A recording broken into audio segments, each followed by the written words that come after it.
Welcome to the last episode of the first season of the 40 Portal podcast.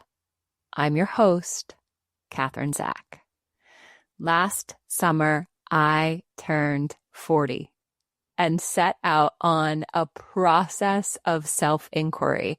A process of self-inquiry not done just alone in my own meditation or journaling or contemplative practice, or even done quietly within the confines of conversations with a few close friends and sisters. Nope.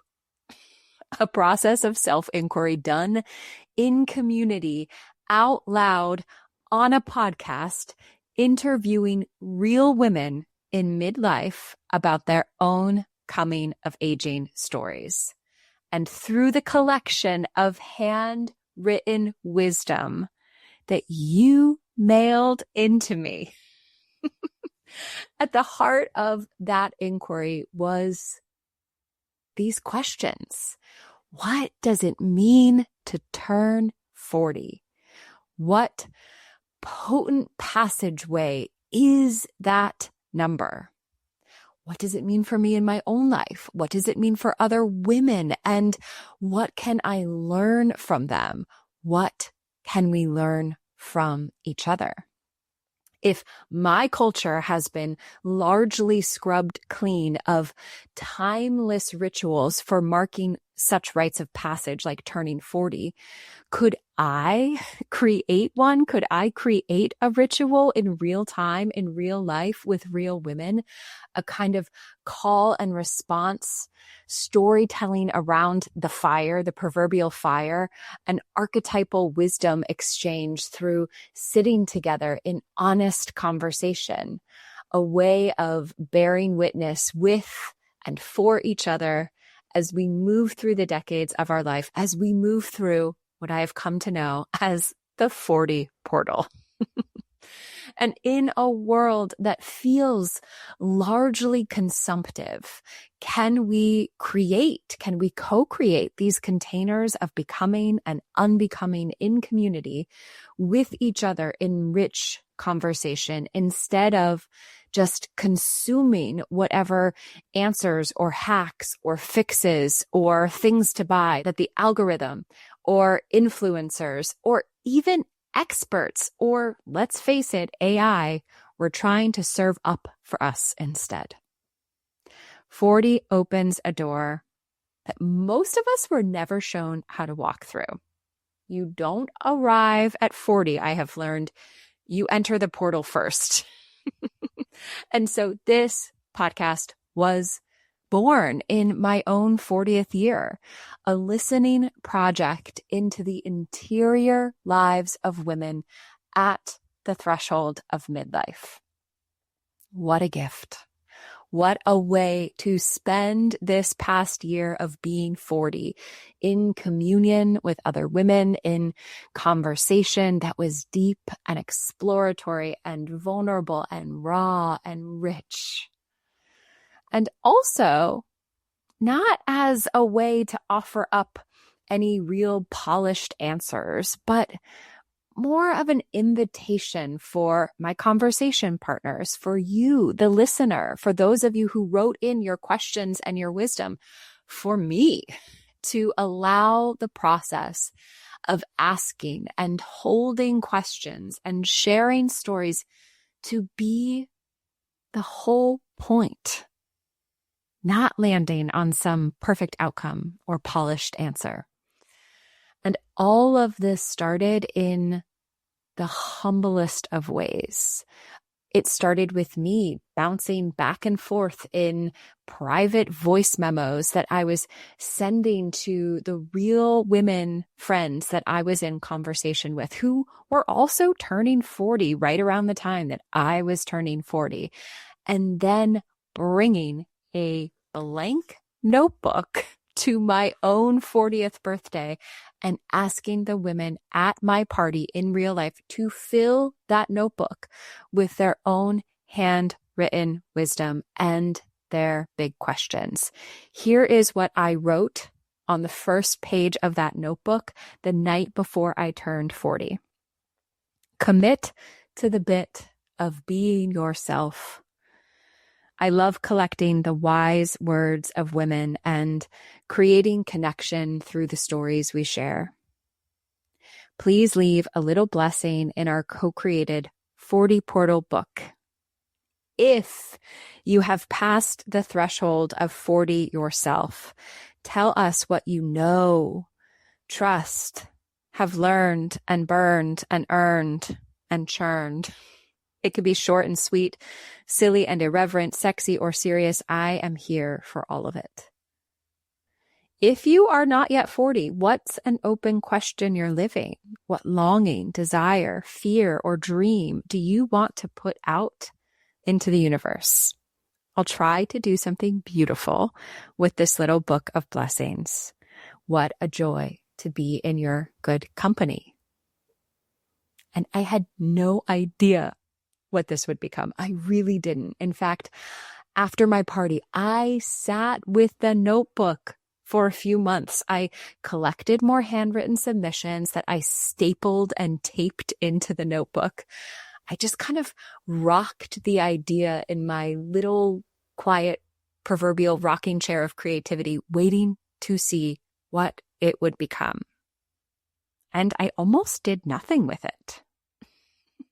But this one page in the notebook, I couldn't shake it. I couldn't stop thinking about it.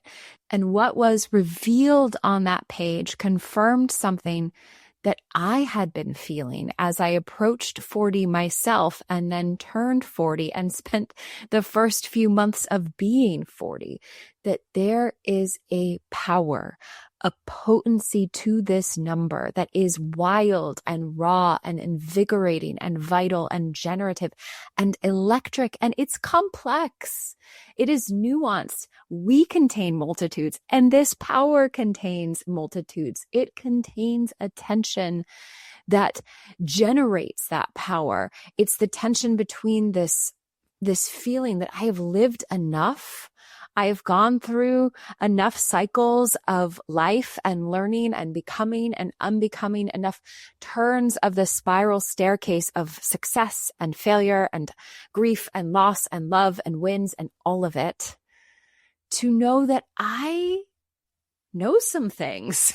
I don't know all the things, but I know some things. I have learned some things, and I have some hard-won wisdom to show for it.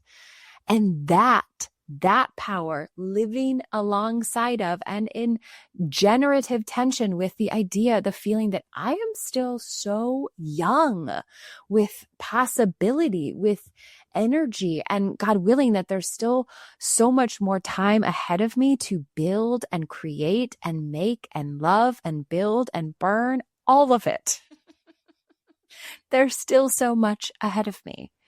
This is the page that I'm talking about, by the way. This is the page that made me keep going. So on the first part of the page, one of the women at my party who was also about to turn 40, spoiler alert, it's Becca's episode, Becca Piastrelli. Go listen to that one.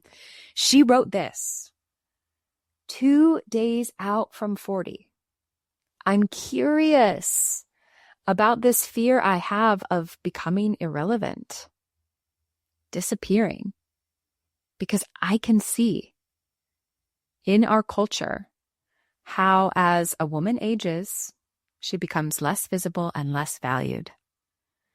But I also have seen women in midlife and elderly years refuse to become invisible, refuse to go quietly. And I'm curious about what it takes to choose that and continue to choose it over and over. How do we, as women, refuse to disappear? So then someone else from the party who was over 40 wrote below it, "Can I chime in on this? Is that okay?" I think in a major way, we disappear from the aggressive societal gaze that has been so often thrust on us. We don't disappear from the spaces we seek out or the community we knit. I feel very seen. by the people I want to be seen by? Am I less visible to random men on the subway or catcallers on the street or condescending men in Home Depot who ask if I know how to use tools? Yes, I am not visible to them anymore. Thank God. The headspace this invisibility gives me, it kicks ass. Thank you, Meredith. Thank you, Meredith, for that. With almost 2 million millennial women turning 40 every single year right now, I just knew that if more of us could explore questions like these and this generative power of being 40 together, and we could go back and forth and share our experiences and learn from each other and reshape the story in our own words, like Meredith just did for Becca, then perhaps our power wouldn't be erased at 40. It would be magnetized instead. And together, over this season of the 40 Portal podcast, we did just that. You showed up to help me explore this working thesis. The thesis fueled by this textured and nuanced power that a woman in her 40s is perhaps one of the most powerful, generative, and possibly terrifying creatures in the entire universe. Amen, sis. Through these conversations, we rewrote new rules, or perhaps reclaimed timeless ones for what it means to be a woman in her 40s and beyond. We learned together that you are not behind. You are right on time. You're not a late bloomer if you pick up your most vivifying and creative work in midlife, as Kate Schmeeding did with her gorgeous poetry that she didn't even start writing until she was nearly 40. And as she said in episode 1, I'm not a late bloomer. I've been blooming this whole time. We are right on time, and we don't have to rush or worry. We can trust the timing of our lives and finally put down the energy of urgency and rushing. And that's what Tori told us in her episode, that we can soften and stay open and become more curious as we move through the decades of our lives, as Alicia, who is in her 60s, showed us in her episode through her embodied presence and her conversation. Or that Jess Carson showed us as she takes another pivot in her gorgeous career path and pursues her PhD in creativity research in the age of AI in her mid-30s. Same with Amber, going back to school to become a therapist in her mid-30s. We are not one thing, these women show us. We contain multitudes, people. How gorgeous, how alive, how juicy. Speaking of, we learned that we can own our desire and our pleasure. We can name it and claim it. And if that is tantalizing to you, go listen to Becca's episode and then go listen to Emily's episode and enjoy it, babe. We learned that we can grapple and change and become and unbecome as we move through the intersection of our motherhood and our identity and our work in the world, as we heard so tenderly from Clara and Francesca and Gabby and Leah Rubin Cadrain in their episodes. And also that we can laugh from our bellies, that we can cackle and crack up and find levity through the hardship, as I got to feel and be reminded of from my guests like Allison and Leah Znaimer, that we can change and that we can shed stories and reprogram our own default operating modes as we get older. And we don't even have to explain that or justify that or try to prove that we are still nice girls despite our claiming of power. And that's what Kim and I talked about in her episode. that we don't have to people please or care what other people think as long as we're in our own integrity, which is what Nancy and I talked about and Hillary and I talked about, that we can keep learning to love ourselves, that is the real work. And it's the work of a lifetime, and that every single one of us on this journey of learning to love ourselves has a story to tell that is worth telling simply by our virtue of being here. We have worth. We have value. We are enough just as we are. Thank you to Lourdes for all of those reminders and for chopping off my hair live on the podcast in her episode, because it's not a midlife crisis unless you get a major haircut. And speaking of midlife crisis, it's not that it's like the typical thing. We don't need a sports car. We know that, but it is a crisis because the root of that word means to sift, to literally pour over the particles of our life, the pieces that compose our life, and look at each one and ask with striking honesty, does this belong? Does this still belong? Would I choose that right now? These big existential questions that are our birthright, to pause from time to time and sit with and explore and try to live our way into the answer of, which is what Dina's episode did so powerfully. And that we can listen to our own inner wisdom and the wisdom of our ancestors. And that's an act of devotion and an act of revolution. And to do that good work is necessary. Kalia showed us that. Amanda Badier showed us that.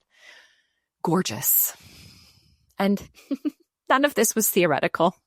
This was not just a theoretical exploration for me in this thesis writing public project. I have been walking through the portal this whole year. Every conversation I had on the podcast, every letter mailed in, every single one contained some seed of some lesson that I was actually learning myself. You can't think your way through the portal. You can't even listen to a podcast to get you there. The only way through is through. I have had massive growing pains this year, a deep shedding of some of the storylines that I didn't even realize were still playing out.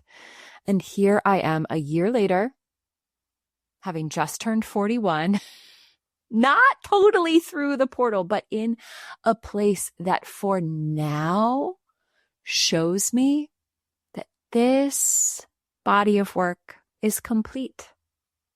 Like, we've done our job here. We can close this particular opening to the portal, and I can go back to doing this work in real time in my own real life in a quieter way. And you can keep listening to the episodes. You can keep finding new ones. You can keep exploring old ones. You can keep sharing them with the women in your life who you are in real conversation with. And you can even continue to mail me your letters, your own wisdom, learned and earned and burned and churned, or the questions that you're living your way into the answer of. The conversation can continue. Use the podcast. Sift through it. Keep what works, toss out what doesn't. Share it with the women in your life who you're actually having these conversations with. Remember, there is no monolith of a woman in her 40s either. And that these stories here are just information and knowledge. They're examples of others' hard-won wisdom and freedom and becoming. And we can't borrow that from each other. I learned that this year too. We have to do the work ourselves. We can learn and we can be buoyed by each other and by each other's stories, emboldened by each other's stories. And that's what we did this past year. So thank you so much to all of my guests, to those of you who wrote into my notebook or mailed me your letters, to those of you who listened. This has been one of the most important conversations I've had in my life here on the podcast. It's also been one of the most magically creative years of my life. And it's also been one of the most potently transformative years of my life. And it's what I said on that first page of the notebook. Commit to the bit of being yourself, and you too might be amazed by what unfolds for you when you do. Okay, I'll see you again another time. Thank you so much for simply being here. This is Catherine Zach signing off from the 40 Portal.